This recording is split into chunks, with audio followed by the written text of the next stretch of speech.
Welcome to this next session of Food, Medicine and Lies. तो doctor Rakesh, food medicine and lies हमने इसलिए शुरू किया बिकॉज अभी Google university and doctor Google and WhatsApp university जो है वो बहुत सारा डेटा दे रही है लोगों को. अब उसमें से क्या सही है, क्या गलत है, क्या फॉलो करना चाहिए, क्या नहीं करना चाहिए, राइट ये बहुत चैलेंज आ रहा था. तो मुझे बहुत सारे लोगों के फोन आ रहे थे, doctor Preeti please confirm this, इस पे आपका क्या ओपिनियन है. That is when I thought कि मे बी अगर हम ये चैनल पे एक्सपर्ट्स को बुला के उनका ओपिनियन शेयर कर पाए लोगों के साथ, तो we will add value to the society, right? Certainly. Thank you. So we have today with us Dr. Rakesh Arya, who is a serial entrepreneur and unconventional inspirational speaker. And वो आप अभी next 5 minutes में देख लेंगे. His first priority of life always has been super fitness. He is well known for his energy, discipline, and straight and simple talks. And he has mentored about hundreds of organizations and thousands of people in the last 34 years, but still lives like a student. So welcome, Dr. Rakesh. We are very, very happy to have you here. Thank you so much. Thank you so much, Dr. Preeti. Thank you. So आज का topic है, मुझे हमेशा ऐसा लगता है doctor Rakesh कि मैं बहुत ब्लेस्ड हूं और हम सब बहुत ब्लेस्ड हैं जो इंडिया में पैदा हुए हैं. इंडिया हमारी कंट्री है और उसका सिंपल सा रीजन ये है डॉक्टर राकेश की, being a doctor, being a science student, जब मैं यंग थी तो मुझे लगता था हम बहुत नई चीजें ढूंढ रहे हैं, पर जैसे जैसे मैं एक्सपीरियंस लेती गई, what I figured out was कि यार ये सब तो हमारे एंसेस्टर्स को इससे ज्यादा पता था. They were ahead of us in terms of science. और इसलिए मैंने ये देखा कि, and I tell all my patients that only thing we need to do is we need to go back to our traditions and we need to go back to basics. And हमारी जो रोजमर्रा की health issues, emotional health, physical health, spiritual health है, वो सब बढ़िया हो जाएगी. तो डॉक्टर राकेश, इसमें आपका क्या ओपिनियन है? Doctor Preeti, thank you so much for asking this question. सबसे पहले तो आपने कहा कि मैं जब यंग थी, तो आप अभी भी यंग हैं. Thank you. दूसरी बात, हमने बचपन से स्कूल में पढ़ा है, early to bed early to rise makes a man healthy wealthy and wise. Yes. और ये हमने स्कूल में पढ़ के वहीं पे छोड़ दिया. Right. So the biggest issue what I have realized in my experience, people have huge knowledge but they don't implement. Exactly. So जो हमने स्कूल में पढ़ा, मैं एक बार को ग्रैंड पेरेंट्स को या पुराने ट्रेडिशंस को छोड़ देता हूँ. हमने जो स्कूल में पढ़ा, जिसकी फीस दी, जिसके लिए हमने समय लगाया, जिसके लिए एग्जाम की तैयारी की, हमने वो भी कभी पलट के नहीं देखा कि हम उसको यूज कर लें. Very right. और उसके बाद हम आज भी बहुत कुछ सीखना चाहते हैं. बहुत सारे लोग मैंने देखा है, बहुत सारी वेबिनार्स कर रहे हैं, बहुत सारे ट्रेनिंग्स कर रहे हैं, उसके बावजूद खड़े उसी चौराहे पे हैं जहां पे चार तरफ रेड लाइट है, ग्रीन लाइट कहीं पे नहीं है. Very well said. तो इसमें डॉक्टर राकेश आपने बहुत खूबसूरत कहा, और 2 महीने पहले मुझे याद है, मुझे एक जर्नलिस्ट ने अप्रोच किया कि आप क्या नॉलेज शेयर करना चाहेंगे लोगों के साथ. तो मैंने एक आर्टिकल लिख के दिया उनको, 7 things which we can use to get better health, which we learned in kindergarten school. जैसे कि खाना अगर शेयर करके खाते हैं, हम हैप्पी एनवायरनमेंट में दोस्तों के साथ खाते हैं, तो उससे जो हमें एनर्जी मिलती है, जो हमारी बॉडी मैसेजिंग लेती है, क्योंकि अब हम सबको पता है कि खाना सिर्फ खाना नहीं है, खाना हमारी बॉडी के लिए मैसेंजर है, जो हमारी बॉडी के सारे फंक्शंस को मैसेज देता है कि यार राइट डायरेक्शन में जाना है कि रॉन्ग डायरेक्शन में जाना है. ट्रू. तो सिंपल सी चीज वो याद है जब हम टिफिन टेबल पे रख के शेयर करके खाते थे. करेक्ट. राइट. ह्यूज. सुबह ब्रेकफास्ट किए बिना हमारे पेरेंट्स हमें घर से नहीं निकलने देते थे. आई स्टिल रिमेम्बर, जिस दिन मैं लेट हो रही होती थी, my dad used to come running behind me and give me a boiled egg and a glass of milk, and he used to say, इसको खत्म करो तभी जा सकते हो. वाह। राइट? एग्जाम से पहले एक बनाना खा के जाना ही होता था। क्यों? सिंपल कार्ब है, झट से एनर्जी देगा, पेपर तो उतने में खत्म ही हो जाएगा। करेक्ट। राइट? तो बहुत सारी चीजें जो हम अपने बचपन से सीख सकते हैं। पर डॉक्टर राकेश, हम अपने ट्रेडिशन से क्या सीख सकते हैं? देखिए, ट्रेडिशन में मुझे आज भी याद है कि हमारे को अगर आयुर्वेद पे जाएं, जो कि हमारा सबसे पुराना एक इंस्टीट्यूट है जहां से पूरी दुनिया ने सब कुछ सीखा है, चाहे वो महर्षि चरक थे, महर्षि बागभट्ट थे, और उसके ऊपर काफी सारी वीडियोस भी हैं। तो बड़ी बड़ी बड़ी बड़ी उसमें बेसिक चीजें थी। जैसे ट्रेडिशन में एक छोटी सी बात मुझे ध्यान आती है कि सब लोग चाहे ग्रामीण पृष्ठभूमि में या शहर में, हम जमीन पर बैठकर खाना खाते थे। Yes. मुझे अभी एक महल में जाने का मौका मिला, सिटी पैलेस में। राइट। तो वहां पर मेरे को जो गाइड था बता रहा था कि सर ये राजा के 2 तरह के डाइनिंग हॉल्स हैं। मैंने कहा भाई 2 तरह के क्यों हैं? बोला एक उन लोगों के लिए था जब उनके पास कोई ब्रिटिशर्स या गेस्ट आते थे तो वो लोगों को टेबल पे बैठ के खाना उनके साथ खाना होता था। लेकिन जब वो अकेले खाना खाते थे सिर्फ अपनी फैमिली के साथ, तो वो जमीन में बैठकर खाना खाते थे। तो ये उनका अपना इंडिविजुअल ट्रेडिशनल डाइनिंग हॉल था जहां पर सब लोग बैठते थे और बीच में उनके सर्वेंट्स उनको सर्व करते थे टेबल से। तो एक छोटी सी बात है जो हम आज भी कर सकते हैं। इसमें ऐसा नहीं कि मेरे को बहुत सारी एनर्जी लगानी पड़ेगी, बहुत सारा इन्वेस्टमेंट करना पड़ेगा, बल्कि इन्वेस्टमेंट कम करना पड़ेगा। बिल्कुल ठीक बात है आपकी, बिल्कुल तो ठीक बात है। ये छोटी छोटी ऐसी ट्रेडिशन है जो हम यूट्यूब से आज ये तो सीखते हैं कि मैं चने की दाल का हलवा कैसे बनाऊं, मैं गिटार बजाना कैसे सीखूं। अगर मैं यूट्यूब पे जाके ये देखूं कि ऐसी कौन सी चीजें हैं जहां से मेरी हेल्थ ठीक रहेगी। जैसे काफी सारे लोगों को मैं अवेयरनेस में बताता हूं कि आपको डेली वर्कआउट करना चाहिए, तो लोगों को आजकल मॉडर्न लैंग्वेज में वर्कआउट का मतलब जिम समझ आता है। वो कहते हैं सर वो जिम बंद था, सर उस दिन बारिश हो रही थी। मैंने कहा और कोई बहाना इसके अलावा? जिम बंद था, बारिश हो रही थी, और कुछ? मैंने कहा यूट्यूब पे कम से कम 100 वीडियोज हैं जहां पे आप जाके देख सकते हैं how to make your 6 packs without going to gym. बिल्कुल सही है। और पहले तो घर के काम करके ही 6 पैक बन जाती थी। Correct. I think corona times में सबने कुछ तो रियलाइज किया है कि घर का काम कोई इजी नहीं है। जैसे one of my patients called me and said, doctor Preeti पोछा रोज मार लो ना, तो कुछ और करने की जरूरत ही नहीं है। झाड़ू में आगे चलना पड़ता है, पोछे में पीछे चलना पड़ता है। करेक्ट। राइट? तो आपका left brain and right brain दोनों एक्टिवेट हो जाता है। करेक्ट।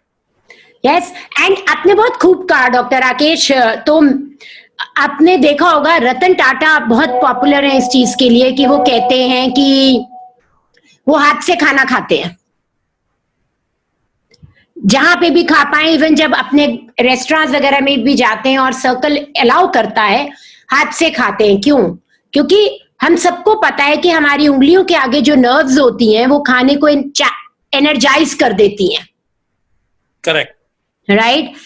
तो बट उसको फॉलो करना, नॉलेज से कुछ नहीं होता, फॉलो करना बहुत इंपॉर्टेंट है। और जो आपने बोला अभी, मैं डॉक्टर राकेश क्या करने लग गई हूं ना, अब अगर मैं डाइनिंग टेबल पे भी बैठी हूं तो मैं चेयर पे आलती पालती मार के बैठ जाती हूँ। वंडरफुल। अब क्यों? क्योंकि जमीन पे बैठ के खाने का एक बहुत बड़ा रीजन ये था कि जब हम आलती पालती मार के बैठते हैं खाने के लिए, तो जो ब्लड फ्लो है वो हमारे स्टमक पे ज्यादा रहता है, लेग्स पे नहीं जाना पड़ता बहुत। एंड यहां पे डाइजेशन हो रही होती है, तो हमारा जो खाना है वो बहुत बढ़िया से हजम हो जाता है। ट्रू। राइट? तो that is what I started doing. मैं झट से आलती पालती मार लेती हूँ। एंड मैंने काफी लोग देखे हैं जो ये कर लेते हैं, पर मुझे इतने साल लग गए ये करने में।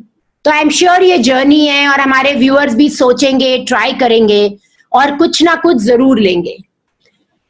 डॉक्टर राकेश, अभी मुझे ख्याल आ रहा है कि हम सबके घर में ना कोई ऐसी डिश होती है जो हमारी दादी ने मम्मी को सिखाई होती है, मम्मी हमें सिखाती है, या हमें बहुत टेस्टी लगती है। कोई ऐसी ट्रेडिशनल डिश जो आपको लगता है बहुत हेल्दी है, आपकी फेवरेट है और आप शेयर करना चाहते हैं व्यूअर्स के साथ?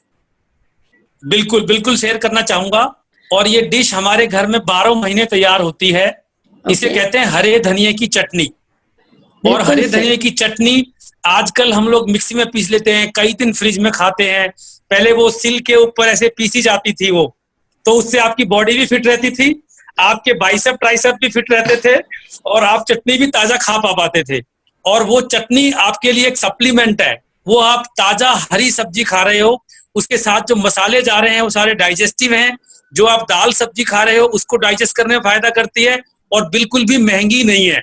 इसमें आपको कुछ बहुत ज्यादा खर्चा नहीं करना, ना घी का तड़का लगाना है, ना इसको आंच को मंदा या तेज करना है। सिर्फ आपने सिल लोढ़े के ऊपर वो चटनी पीसनी है, अपने स्वाद अनुसार मसाले डालो, उसमें अदरक, नींबू, टमाटर, लहसुन वो सब डाल के, इससे गुड डाइजेस्टिव पेस्ट। आजकल मैं कहीं पढ़ रहा था, लोग टमाटर नहीं खाएंगे, जो कि 60 रुपए 40 रुपए जो भी भाव है, लेकिन 400 रुपए किलो की सॉस खाएंगे जिसके अंदर बहुत सारे प्रिजर्वेटिव्स पड़े होते हैं।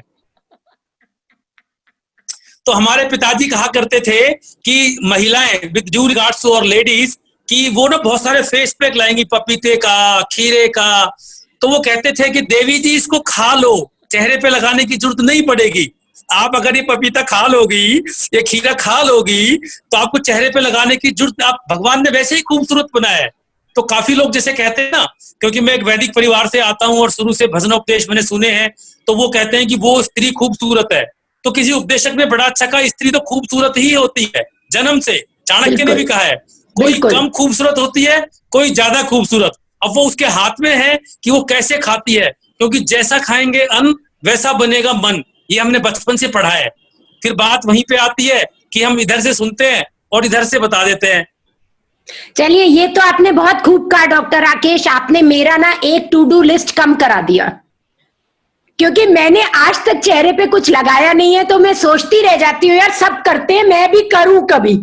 पर अब मुझे जरूरत नहीं है, मैंने हटा दिया वो अपने टू डू लिस्ट से।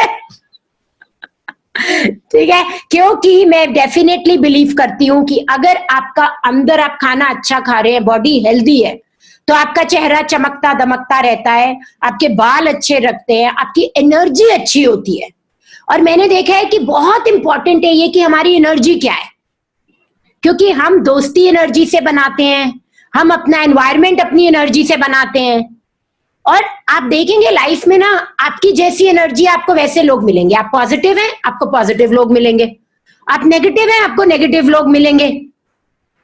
तो it's an amazing world, it's an amazing world. और मैं एक और बात यहाँ कहना चाहूंगी डॉक्टर राकेश, जो आपने बोला ना कि अब हम मिक्सी में चटनी बनाते हैं, मैं ना पूरा घूम घाम कर वो सिलकुटी और बड़ा वाला वो खरीद के लाई, जो कि मैं घर शिफ्ट किया तो वो गुम हो गया, और मैं बहुत मिस कर रही हूँ उसको, दोबारा लाना है। क्यों मिस कर रही हूँ? क्योंकि साइंस कहती है कि जब हम मिक्सी में पीसते हैं चटनी को, तो उसका मॉलिक्यूलर स्ट्रक्चर अलग तरह से चेंज होता है दैन जब हम उसमें पीसते हैं, एंड उसका भी फर्क पड़ता है। बहुत ज्यादा नहीं, चटनी ना खाने से बेटर है मिक्सी में पीस कर ही खा ले, पर हाँ, दिस इज इवन बेटर। दूसरी बात, क्योंकि चटनी में या तो हम आंवला या कच्ची अम्बी या नींबू और हरी मिर्च डालते हैं, तो वो विटामिन सी का भी बहुत बेहतरीन सोर्स है। और अब तो आप स्टडीज भी देख रहे हैं, इवन हॉस्पिटल्स में लोगों ने हाई डोज विटामिन सी देना शुरू कर दिया है कोविड पेशेंट्स को। आज ही एक स्टडी आई है कि मुंबई में बहुत सारे लोग वेंटिलेटर पे मर रहे थे। अच्छा। तो अब हॉस्पिटल में उन्होंने आईवी विटामिन सी और जिंक ये देना शुरू कर दिया है, और डेथ रेट 8.7% से लेकर 2.9% आ गया है। अमेजिंग। यस, सो इमेजिन, ये सब कुछ हम खाने से ले सकते हैं, और हमारे ट्रेडिशन में सिंपल सिंपल चीजें हैं जो हम कर सकते हैं। डॉक्टर राकेश, आपने एक और चीज बोल दी अभी जो मुझे बहुत इंट्रिग कर रही है कि मैं आपसे और पूछूं, कि आप ट्रेडिशनल घर से आते हैं, एंड प्रेयर का बहुत बड़ा रोल रहा है बचपन से आपकी लाइफ में। जी। क्या आप कोई श्लोक मीनिंग के साथ शेयर करना चाहेंगे व्यूअर से, जो कि वो खाने से पहले बोल सकें? क्योंकि मैं जितना ट्रेडिशन में बिलीव करती हूँ, मैंने ये रियलाइज किया है कि जो पहले हम पानी का अर्घ देते थे प्लेट के आसपास, हाथ जोड़ते थे, उसका पर्पस था।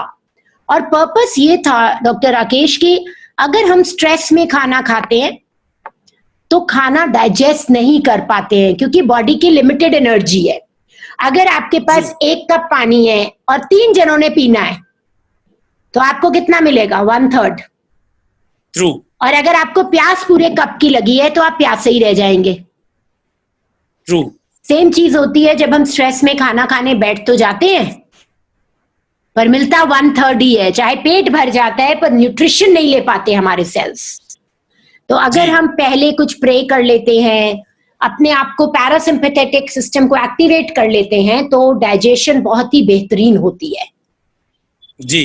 तो इस पे आप कुछ बताना चाहेंगे कैसे कर सकते हैं? आप क्या करते हैं? देखिए, इसमें डॉक्टर प्रीति 2 बातें हैं। एक तो हमारे वेदों में मंत्र भी होता है खाना खाने से पहले, वो हम मंत्र पढ़ सकते हैं, लेकिन वो मंत्र गूढ़ संस्कृत हो जाएगा तो उसमें समय लगेगा एक्सप्लेन करने में। मैं इसको थोड़ा सिंप्लीफाई करने के लिए एक बार मैं, ये शिवानी सिस्टर हैं ब्रह्म कुमारी की, बिल्कुल, और वो एक बार बता रही थी, वो थोड़ा सरल रहेगा ताकि हर एक को समझाने में और समझने में आसानी रहे, तो मैं उसको यहाँ बताना चाहूंगा। और वो इस तरह बता रही थी कि जब हम, जैसे आपने बताया बहुत ही खूबसूरत तरीके से, कि खाना खाते हुए हमारा मन प्रसन्न होना चाहिए, लेकिन इससे पहले एक स्टेप और है कि खाना बनाने वाले का मन भी प्रसन्न होना चाहिए, बहुत जरूरी जिसने है। खाना बनाया। तो वो सिस्टर शिवानी बता रही थी कि आपकी किचन में कई बार मैंने देखा है कि लेडीज गुस्से में, किसी वजह से, बहुत सारे कारण हो सकते हैं, उसमें कोई गलत बात नहीं है, या कान पर ऐसे मोबाइल लगा हुआ है वो ऐसे खाना बना रहे होते हैं, या कहीं किसी से गुस्सा हुआ है, एक बार में 3 काम करने पड़ गए, किसी ने 2 बार आवाज दे दी। तो वो कहती है सिस्टर शिवानी कि आपके जो भजन चलने चाहिए उस समय जब खाना बन रहा हो, जहाँ पे खाना बन रहा हो। इसीलिए जो हम किचन में खाना बनाते हैं वो, जो होटल में खाना खाते हैं वो, और जो मंदिर का बना हुआ खाना खाते हैं वो, तीनों में अलग अलग प्रक्रिया है, अलग अलग फर्क है। खाना वही है, उसके मूलभूत जो उसके इंग्रेडिएंट्स है वही है। खाने को जब मंदिर में खाते हैं तो उसे लंगर कहते हैं, प्रसाद कहते हैं, उसका स्वाद ही अलग है, क्योंकि वो उस आत्मा से, उस प्रेम से, उस वातावरण में बनाया गया, तो आदमी को मजा आता है उसका। ऐसे ही अब खाने पे आते हैं, तो अब मैंने कहा कि चलो मेरे हाथ में ये तो नहीं है कि मेरी मदर ने, मेरी वाइफ ने किस मूड से खाना बनाया, उन्होंने शायद बनाया 1 घंटे पहले, मुझे तो पता नहीं वो किस मूड में थी, तो अब खाना मेरे पास आ गया, now baton has come to me. तो मैं क्या कर सकता हूं कि उस खाने को एक बार देखूं, उस खाने को देखने के बाद उस खाने को जीऊं, और हाथ जोड़ के मैं उसमें अपनी पॉजिटिव स्ट्रेंथ भेजूं कि हे भगवान, मैं ये जो खाना जा रहा हूं, ये खाना मेरे शरीर को पूरी तरह से सुरक्षित हो, मेरे शरीर को बल प्रदान करे, मेरे शरीर को बुद्धि प्रदान करे, और ये खाना मेरे अंदर पॉजिटिविटी दे। और ये कहने के बाद जब खाना खाते हैं तो उसमें पॉजिटिविटी चली जाती है। और इसका सिस्टर शिवानी ने एक उदाहरण दिया था कि आप पानी में एक पत्थर फेंकिए, और पत्थर फेंकते हुए कुछ गाली दीजिए, और फिर उस पानी को पीजिए, तो आपको टेस्ट दिखेगा कुछ भी। फिर आप एक पत्थर फेंकिए, उस समय कुछ मंत्र बोलिए या कुछ मुस्कुराइए, अच्छी बात कीजिए, फिर वो पानी को पीजिए, उसका टेस्ट डिफरेंट होगा। तो जब पानी में आप ये करते हुए अंतर पा सकते हैं, तो खाना खाते हुए अगर आपने एक बार पॉजिटिविटी दे दी, उसको भावना दे दी, तो उसका असर पॉजिटिव ही होगा। अगर बेशक वो किसी ने बनाते हुए किसी वजह से, जिसको वो नहीं बच सकते थे, गुस्से से कर दिया हो। एक बात मैं यहाँ बिना पूछे कहना चाहूंगा विद योर परमिशन, कि जब हम खाना खाते हैं तो हमारा कई बार टीवी देख रहे होते हैं, कई बार ध्यान कहीं होता है, कई बार उधर देख रहे होते हैं। तो मैं एक सेंट को सुन रहा था, एक साधु को सुन रहा था, और उसने बहुत अच्छा उदाहरण दिया कि कई बार हम ना चश्मा रख के भूल जाते हैं कि यार चश्मा नहीं मिल रहा, कहाँ रखा है मेरा चश्मा। उसकी वजह क्या है कि जब आपने चश्मा जहां रखा, उस समय आप चश्मे की तरफ नहीं देख रहे थे, आप कहीं और देख रहे थे, आपने भागते भागते चश्मा रखा। तो मेरी आंख में जो पिक्चराइजेशन कैद हुई, जो कैमरे में जो पिक्चर कैद हुई, वो चश्मे की कैद हुई ही नहीं, वो कहीं और की भागने की हो गई। तो आपके कैमरे में, आपकी पिक्चर्स में, आपकी मेमोरीज में वो चश्मा है ही नहीं, इसलिए आप ढूंढ रहे हैं। इसीलिए जब खाना खा रहे हैं तो मैंने अपना अभ्यास किया है कि मैं खाने को देखता हूं, खाने के बारे में सोचता हूं, और खाने को एंजॉय करता हूं। मेरी टेबल पे, मैं पिछले 25 साल में नौकरी भी की है, अपना बिजनेस भी कर रहा हूं, तो मेरे बॉसेस जानते थे कि राकेश आर्य से खाना खाते हुए बात नहीं कर सकते। So wonderful doctor Rakesh, because मैं इसमें थॉरली बिलीव करती हूँ। और जो आपने पानी की बात बोली, इस पे तो बहुत स्टडीज भी हो गई हैं अब, जो कि बताती हैं कि अगर आप पानी के ग्लास को पॉजिटिव एनर्जी दो तो उसका स्ट्रक्चर चेंज हो जाता है और वो आपको ऑब्वियसली फिर ज्यादा एनर्जी देता है। और खाने की ऑफ कोर्स आप देखो, आपकी मदर सेम रेसिपी बनाए, आपकी वाइफ सेम रेसिपी बनाए, टेस्ट अलग होता है। ट्रू। राइट? क्यों? क्योंकि दोनों की एनर्जीज अलग है। सेम रेसिपी में भी टेस्ट अलग होगा, क्योंकि, और मैं इसे कहती हूँ प्राणा। अगर आप ट्रेडिशंस में देखें तो ये बोला गया है कि खाने का प्राणा बहुत जरूरी है। एंड प्राणा is energy, is love, is compassion. तो आप इतनी महंगी सब्जी लाएं और फिर आप उसको कंपैशन से ना बनाएं या टीवी के सामने बैठ के खाएं, तो वो महंगी सब्जी लाने का भी कोई पॉइंट नहीं है। Right, so very well said, I really liked it. And doctor Rakesh, इसके साथ ही मैं आपसे ये पूछना चाहूंगी कि आप व्यूअर्स को कोई मैसेज देना चाहते हैं आज के टाइम के लिए, कि वो कैसे हेल्दी, हैप्पी और मस्त और तंदुरुस्त रह सकते हैं? इसमें डॉक्टर प्रीति दो बातें कहूंगा। हाँ, एक तो आपके सवाल का जवाब दूंगा और एक बिना सवाल का जवाब दे रहा हूं, लेकिन लोगों को काम आएगा और मुझे उम्मीद है कि आप इस बात को मानेंगी। बिल्कुल सही। आजकल चाहे मौसम सर्दी हो या गर्मी, मैंने डॉक्टर्स को देखा है वो अक्सर विटामिन डी की गोली जरूर देते हैं ताकि आपको दिक्कत ना हो, आपकी हड्डियों को दिक्कत ना हो। जबकि ये विटामिन डी नेचर में एम्पल ऑफ क्वांटिटी में, मतलब प्रचुर मात्रा में उपलब्ध है। मैं गर्मी हो या सर्दी, जिसे कहते हैं ना कि धूप का स्नान जरूर करता हूं। मतलब अगर पूरे दिन एसी में मुझे रहना है तो मैं सुबह उगते हुए सूरज से या दिन में खाना खाने के बाद धूप में एक बार चक्कर लगाना। तो विटामिन डी लेना बहुत जरूरी है, वो डेली लें। इवन लोग सर्दियों में भी लोग कंबल में, रजाई में या अपने हीटर चला के बैठेंगे। मैं गाड़ी में कम से कम 2 घंटे बैठ के ऑफिस वहीं चलाता हूँ, धूप में गाड़ी खड़ी करता हूँ, कोई डिस्ट्रैक्शन नहीं है, मोबाइल का सिग्नल पूरा है, वहां से ऑफिस चलाता हूँ और वहीं पे खाना खा के आराम करता हूँ। तो विटामिन डी हमारी बॉडी के लिए नेचुरली अवेलेबल है, वो लेना बहुत जरूरी है। ये मैंने उस सवाल के बारे में कहा जो आपने पूछा नहीं था। अभी जो आपने कहा कि व्यूअर्स को क्या कहना चाहेंगे, तो मैंने एक बार पहले टीवी इंटरव्यू में किसी ने पूछा था, तब मैंने जवाब दिया था, आज मुझे याद आ रहा है कि अगर आप जिंदगी में हमेशा खुश रहना चाहते हो तो जहां आपकी बॉडी है, जहां आपका शरीर है, वहीं अपना दिमाग रखें। अक्सर लोग क्या करते हैं कि बॉडी कहीं है और दिमाग कहीं और है, तो आपको हमेशा ही परेशानी होगी। तो जहां मैं आपके साथ हूं डॉक्टर प्रीति, मैं केवल आपके साथ हूं, मैं कोई घड़ी नहीं देख रहा हूं, मैं कुछ यही सोच रहा हूं कि पता नहीं डॉक्टर प्रीति क्या पूछेंगी या कितनी देर लगाएंगी। I am totally enjoying this session with doctor Preeti. Perfect है जी। और मैं इसको अपनी लाइफ में कहती हूँ, स्लो डाउन या मल्टीटास्किंग छोड़ दें। पता नहीं, बचपन में ऐसा समझ में आने लगा कि मल्टीटास्किंग करना मतलब सुपर वुमेन होने के कंपैरिजन में है, तो शुरू हो गए करना। पर जब उसके रिजल्ट्स देखे तो रियलाइज हुआ कि मल्टीटास्किंग नहीं, प्लानिंग इंपॉर्टेंट है। आप एक काम को 3 काम एक साथ करेंगे और एक काम को एक टाइम पे करेंगे, आपके काम तीनों खत्म होंगे, पर क्वालिटी बेटर वहां आएगी जहां पे आप एक काम एक टाइम पर कर रहे हैं।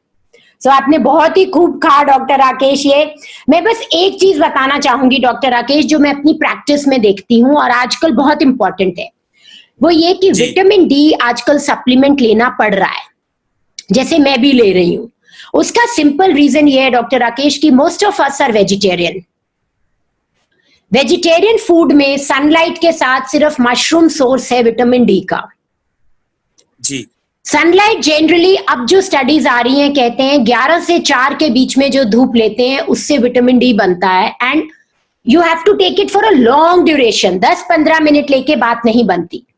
सेकंड क्या है, क्योंकि हमारी गट हेल्थ खराब होती जा रही है डॉक्टर राकेश, तो हमारी बॉडी विटामिन डी एसिमिलेट नहीं कर पाती है। आजकल आप देखेंगे यंग बच्चों का विटामिन डी 3-5 आ रहा है, जबकि हम फंक्शनल मेडिसिन में, जो प्रिवेंटिव मेडिसिन है, 70 पे रखते हैं विटामिन डी, 70। क्योंकि विटामिन डी ना एक विटामिन ही नहीं है, it's a pro hormone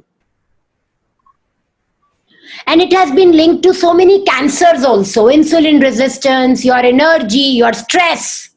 So मेरा जो नजरिया उसमें देखने का, कोई प्रॉब्लम नहीं है। आप साल में एक बार अपने ब्लड टेस्ट करवाते हैं, आप देखिए आपका विटामिन डी कितना है, कम है सप्लीमेंटेशन ले लीजिए, 50 और 70 के बीच में है, जो भी आप कर रहे हैं सही कर रहे हैं, उसको करते रहिए।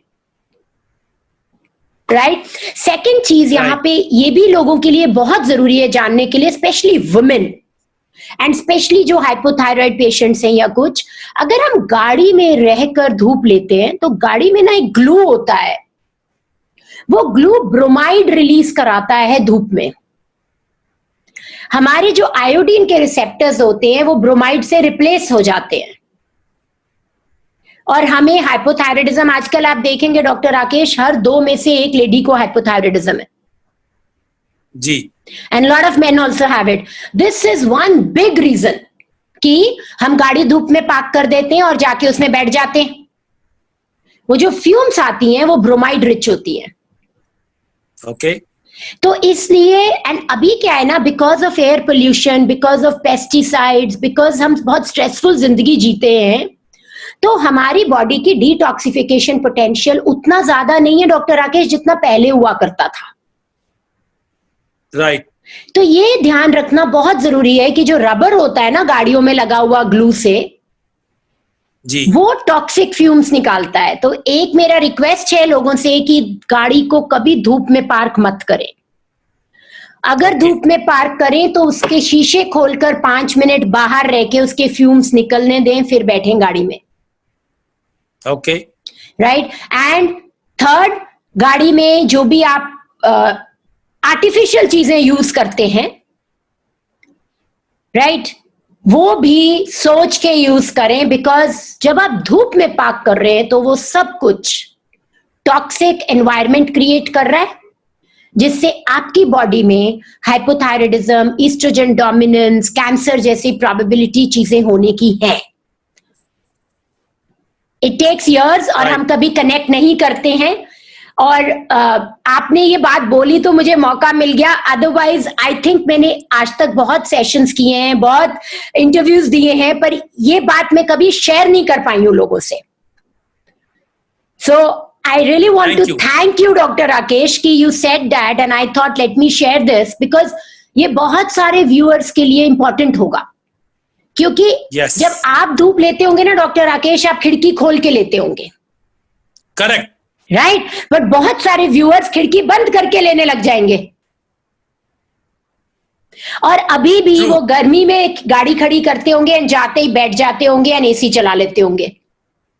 वो सारी एयर जो धूप की है, ब्रोमाइड भरी, कार्सिनोजेंस बड़ी, वो सर्कुलेट करके उनके अंदर चली जाती है। राइट। सो आई थॉट आपने जो बताया है मैं उसको एक स्टेप आगे लेके शेयर करूं, बिकॉज ये बहुत इंपॉर्टेंट हो गया हमारे लिए। Wonderful, wonderful. Thank you, Dr. Rakesh, and it was a pleasure to have you. You are a very convincing personality, and I am sure आपने जो भी बोला है लोग उसको ध्यान से सुने होंगे, एंड अपनी लाइफ में अगर एक भी चीज को इम्प्लीमेंट कर पाए तो आपका और हमारा टाइम वेल इन्वेस्टेड रहा। Yes, yes. Thank you, Dr. Preeti. Thanks for inviting me here. Thanks for introducing to people. और जो भी मेरी अवेयरनेस है, मेरा एक्सपीरियंस है, मैंने आपके साथ शेयर किया। We will stay tuned. Yes, thank you.